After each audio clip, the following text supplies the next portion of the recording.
mutual fund.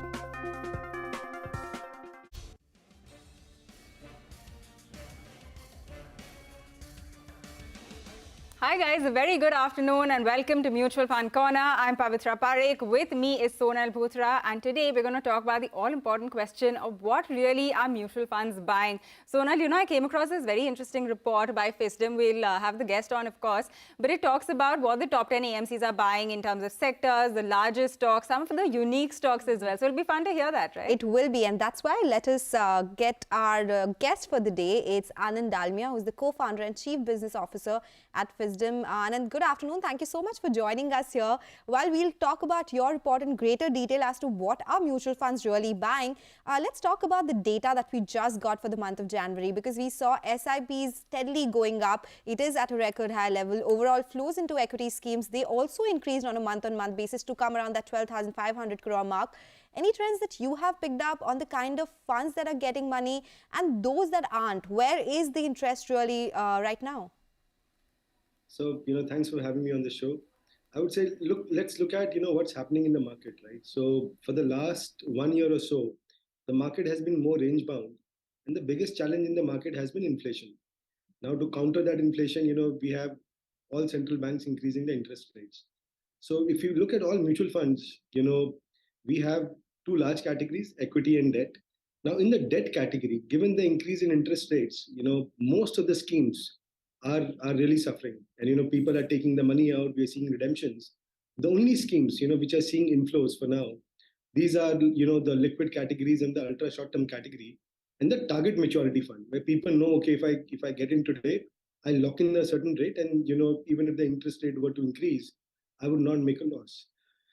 So on the debt side, we are seeing money flow into these three categories. Now, depending on the month, advanced tax, different other things, liquid funds can be up or down, but ultra short term and the target maturity and a lot of NFOs in target maturity is where we see the money flowing on the debt side. On the equity side, there are two specific categories where we see maximum amount of money that has flown in the past.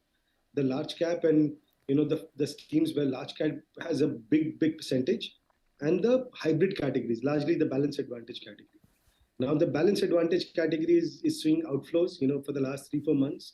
And the key reason for that is, again, the debt portion of those funds is not doing well. Even on the equity side, majority of it was large cap. So again, that segment is not performing. So we are seeing the balance and the balance advantage categories not doing well. As a result of it, again, facing some redemptions. On the pure equity side, we have, the biggest categories were large cap and flexi cap. Now, both large cap and flexi cap, post June of last year, first they saw a decline. And in the last quarter, they started seeing redemptions. And the reason is the same. You have Indian indices, everyone is talking about that, it's slightly on the valuation is on the higher side. And, they had a great run up for a long period of time. So, we are not seeing large cap creating any alpha. In fact, we are seeing a shift of money from large cap categories to ETFs. And, people are saying, okay, does a fund manager actually have a role to play in large cap as a category? Now, the jury is divided, the results are divided, but we're seeing some money flow to passives. And we're also seeing redemptions given, these funds are not performing so well. Flexi cap as a category, while the name is flexi cap, we still see in India, majority of the flexi caps are dominated by large cap, as a 80%, 75-80% is they've invested in large cap. Again, they have underperformed. As a result, we see, redemption in those categories. The categories which are catching the attention of investors is small cap and mid cap. That's where active fund management has a key role to play. That's where the valuations look attractive. And we're seeing that those two segments are seeing strong inflows over the last 4 to 5 months. As a result of that, two other categories, which is the large and mid cap, and the multi cap, I would say also doing reasonably well, given that they have a good quantum of mid cap and small cap. So I would say mid cap and small cap is the key thesis in the market. And funds which have a good percentage of that are seeing inflows. The rest are seeing outflows on the equity side. All right, that is on where money is really moving within all of these schemes. Anand, thanks for joining us. Large cap categories for the last 2 months, I'm talking about November and December, saw outflows. But actually, we just got the January data and there's been an inflow this time around. So what do you make of that? And do you think that now perhaps people are preferring to stick with the safer, larger names? So I would say, look, as the market gets more volatile, we always want to run towards the safe events, right? We always want to make sure that we don't lose money. So I think there is, large cap as a category. Every time there's the markets come down, they start looking attractive, from a valuation perspective. Plus, large cap in that segment, if you look at large cap and if you look at Nifty, which is a good reflection of most of the large cap funds, the two key categories are banking and IT, which constitute around almost like 50% of the index. Similarly, most of the large cap funds would have around 40 to 50% in IT and financial services, BFSI. So every time there's a fall in the market, it starts looking attractive. And, we see that people who are not so prone to volatility and don't want to take a lot of risk, wanting to come back to large cap. So there's some money coming back into large cap, but still, we see most of the investors being more fascinated by mid cap and small cap. Okay, so let's talk about the study that you've conducted, which talks about what mutual funds are buying. So tell us, what are the top 10 AMCs buying? What does the sector allocation look like at an industry level? Look, I would say sector allocation, if you look at it, I'll talk about the sector and then the stocks. On the sector side, it continues to be the two key sectors are always BFSI and IT. I think IT for some period of time, if you look at quarter two was, losing steam, given that, US interest rates were increasing. People felt that US will go into recession. It's still the debate is out. And as a result, Indian IT companies also, faced the issue. NASDAQ almost corrected 30%. Now, as a result, we saw not a lot of money flowing into IT. Still, we had some money coming into there. In the last quarter, once, that money started coming back to IT, plus the banks are doing phenomenally well. Their NIMs are doing great. So both private banks as well as PSU banks are getting a lot of attention. So I would say BFSI plus IT continues to dominate as a sector. Given that, this was just before the budget, we obviously saw consumer discretionary and FMCG doing very well. And energy stocks, we have Reliance classified as an energy company. It's debatable whether they should be classified as an energy company only. Reliance obviously always gets a lot of interest given it's 10% of the index. So those were the key sectors, that saw inflows. And on the outflow side, I would say, people continue to look at segments which are getting, the valuations are getting more, I would say, volatile, stuff like metals, which are, I would say, more momentum driven. They saw some outflows. So that's on the sector side, where we saw both, inflows and outflows. On the specific stocks, I think when you look at large cap, given that large cap still dominates majority of, what the AMCs hold today, large cap saw this, the usual suspects, in terms of the index names. So you have, the top 4 private sector banks, SBI, you have the top 4-5, IT companies, you have Reliance, you have, Unilever, you have Sun Pharma. So the usual suspects in large cap, which continue to dominate majority of the holding for most of the mutual funds, as well as money continues to flow into them. On the mid cap, I would say, there were some interesting names there on the mid cap side. On the auto side, you have TVS and Bharat Forge. On the hospitality side, you have Indian Hotels. They continue to do exceptionally well. The numbers are just great. You have Max Healthcare on the healthcare side. And then, you have Federal Bank. I think banks are continuing to do well. And old age private sector banks, Federal Bank, City Union Bank, Karnataka Bank, some of those banks are getting a lot of fancy. On the small and mid cap, that's where, as I said, on the small cap, that's where, active fund management plays the maximum amount of role. We saw some very interesting names like KEC, Gujarat State Petroleum, you have City Union Bank again being there. So some of these names were where the inflows were there on the mid and small cap. Okay, so that is what all of these funds are really holding in terms of some of the larger picks. But Anand, you just mentioned that IT is seeing a lot of interest, right? And it is one of the top sector allocations as well. In the very, recent few weeks, have you seen any fresh buying in IT stocks? Because, we have seen them sort of bounce also quite a bit, of course, in relation to what's happening globally. But any very fresh buying that you're seeing here? And if yes, with stocks? So I would say, we are seeing fresh buying into IT on a month-on-month basis, and that continues. Within that, the large cap IT is where most of the interest is. There was a time when large cap IT used to trade at a significant premium to mid cap IT. I think that that premium went away. In fact, it started, being reversed for some time in the middle. So we are not seeing a lot of interest in mid-cap IT stocks, but the top four IT stocks is where we see maximum amount of interest. Infosys, TCS, Wipro, and now L&T plus Mindtree. I think that's where majority of the flows are coming. Okay, all right. So, Anand, we'll continue this interesting discussion on the other side of this very short break and come back and talk more about your report. Stay tuned.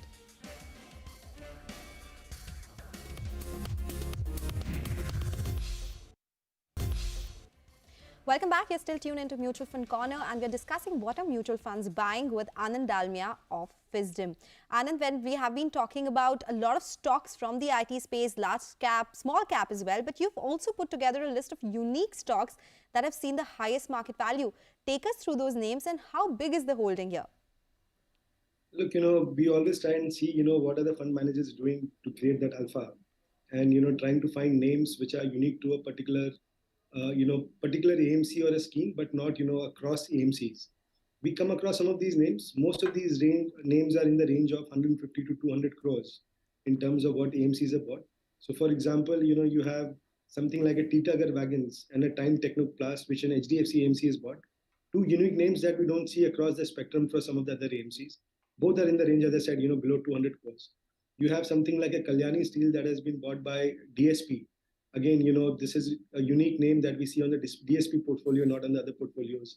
We have Religare Enterprises, which has been bought by Motilal Oswal. They do a lot of research around some of these names. Very interesting name. Again, not too many AMCs on it. And, we saw Nippon coming out with Tata Steel Long Products. So some very interesting names, 100 to 200 crores. But, we love to talk to the fund managers to understand what's the thesis behind these names. And I see, this being one of the key reasons why, some funds perform better than others. Okay, that list is very interesting to me, because it's obvious, right, that you would expect an ICICI Bank or HDFC Bank to be in portfolios, but this list is definitely more fun to watch. But Anand, the next question that I have is that with the entire Adani crisis playing out, do you expect that there will be higher redemptions in index funds or in ETFs? Because I mean, we do know that the Adani group of stocks is held largely in, these passive funds, right? Actively managed funds don't have that much of an exposure to the Adani group. In fact, the data which just came out also, we've seen a sharp decline in ETFs. I think it's down around 1,700 crores. And this is versus the almost 9,000 crores that we had last month. So do you think it's on account of Adani? Look, some things happen because of sentiments and something happens because of actual facts. So if you look at indices, if you look at Nifty as an index, there are only two Adani stocks which are there, and it's just like less than 1.5% that they have as a weightage. And the reason why someone gets into an index stock is to make sure that, they are more passive. They don't have to worry about what's happening on a stock by stock basis. So just by the fact that it's not more than 1.2, 1.3% of the index, I don't see a reason why, ETF should suffer, if Adani, even if it's volatile. But, having said that, I think, the sentiment it had an impact on the sentiments. A lot of the investors don't actually know what is the percentage that the index has of Adani. And, to a layman, it seems, okay, if Adani is the richest guy out of India or was the richest guy out of India, some of his companies should be very high percentage of the index, while it's not. And we saw as a sentiment, some redemptions being there. But if you ask me personally, I don't think there's any impact on the passive funds as a result of Adani. Okay, so no impact because of the Adani saga, so to say, that we saw recently. We've spoken about India. Let's talk about top overseas favorite stocks. Which ones are the funds really buying? And is that continuing the interest as well? Look, I would say, overseas, most of the AMCs in particular, they are more focused on ETFs and the tech funds abroad, except a couple of, different schemes like the China-focused fund by Edelweiss. Most of the funds are focused on NASDAQ and FANG stocks. So even with the NASDAQ now recovering and, everyone feeling that, look, it was oversold. And, the numbers coming out in the last, 6 weeks, we see NASDAQ almost recovering from the lows by almost like 15-20%. Most of the FANG stocks is where, majority of the flows have happened. So Alphabet and FANG, now the name is different, just given most of the companies have changed their name. But, Alphabet, Microsoft, Amazon, Apple, Meta, these are the ones which have seen majority of the flows. Tesla has not seen that yet, but we feel that, look, that will also get its fair due share. Okay, so that is on the overseas stocks, which are, which have the highest exposure. One final question, Anand. We have been talking about this volatility in the market. I mean, pretty much across the board, we're all expecting it to be a very range-bound kind of year. Often at times like this, the advice is that maybe you should increase your cash position. Is that something that you've seen across AMCs, or do you think it's pretty much the same as what we see usually? That's a very interesting question, Pavitra. I was listening to Nilesh Shah a couple of weeks back. He came and spoke to our customers, and he gave a very interesting analogy. I'll share it. He spoke about the Three Idiots movie, and he said, all these three guys are standing there. The three, heroes in that movie. And when the professor says, who wants to, volunteer, two of them go back. So the one guy just keeps standing there. So if you look at, markets today, people are saying that India is expensive. But if you look at our historical averages, India is not that expensive. Plus, you have to pay a premium for growth. Now, every time there's a correction, India starts looking more attractive. As a result, we start seeing money start flowing back into India. So, most of the fund AMCs and schemes today have the same cash, position, in terms of what they're setting aside, what they had in the past. And every time we see a correction, they jump into to buy more. So cash position as a percentage has not changed. And, the second half of the year is when we expect markets to, show a rebound and break out of this range. And hopefully, we see some of these percentages coming down. But historical averages, in terms of cash positions are more or less what it is now. So no impact there. Okay, so keeping faith in the long-term story of stock markets. Anand, it was a pleasure speaking with you. Thank you so much for taking our time and talking about these interesting snippets from your reports as to what mutual funds are really buying into and what are their favorites as well. It was a pleasure. Thanks a lot for joining us here on CNBC TV18. Thank you so much. All right, so with that, we'll take your leave in this edition of Mutual Fund Corner. But as we do that, we would like to thank our viewers once again. We have beaten all competition on the budget day with a 89.8% viewership throughout the day. And we have also emerged the leader with 88.2% viewership during the Finance Minister's speech. A big thank you to all our viewers for your continuous trust and patronage and keeping it with CNBC TV18. Indeed, a proud moment for all of us here at CNBC TV18.